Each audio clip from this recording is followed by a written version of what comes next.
તો એટલામાંથી બહાર અહીં આઉટ થયો અને ચહલ બી દોડતો આવ્યો અને રોહિતભાઈ એ પહેલાં જ મને અંદર કીધું એક કામ કર તું પેડ પહેન લે અને પેલો ચહલ આવ્યો દોડતો મને કે ભાઈ રાહુલ સરને બોલાય કે તું રેડી રહે તું નેક્સ્ટ જા સકતા હે અને ત્યાર તો હું રેડી નહોતો એટલે સૂર્યા ગતો રહ્યો અને પછી હું જસ્ટ હજુ તો પેડ પહેરતો હતો ને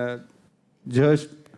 રેડી થઈને બહાર નીકળતો મેં બહાર જઈને બેસું મારું કદાચ નેક્સ્ટ જવાનું છે તો અને એટલામાં જ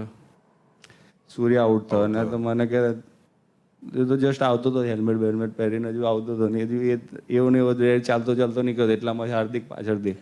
કહું ટેન્શન ના લે તો કહે બિંદાસ રમજે તને લાગે એ માર દેજે ને પછી રમજે કે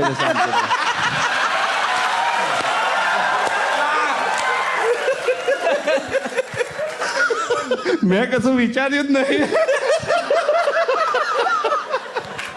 પણ એના પછીની શું સુપર ઇનિંગ્સ રહી and that rest is history. This is the power of Bapu and a little bit of Pandya too, I guess. હાર્દિક સાથે તો મિત્રતા એકદમ જોરદાર ને જોરદાર અને એ ટ્યુનિંગ તમારા ત્રણેય વચ્ચે છે આપણા જેટલા બી ગુજરાત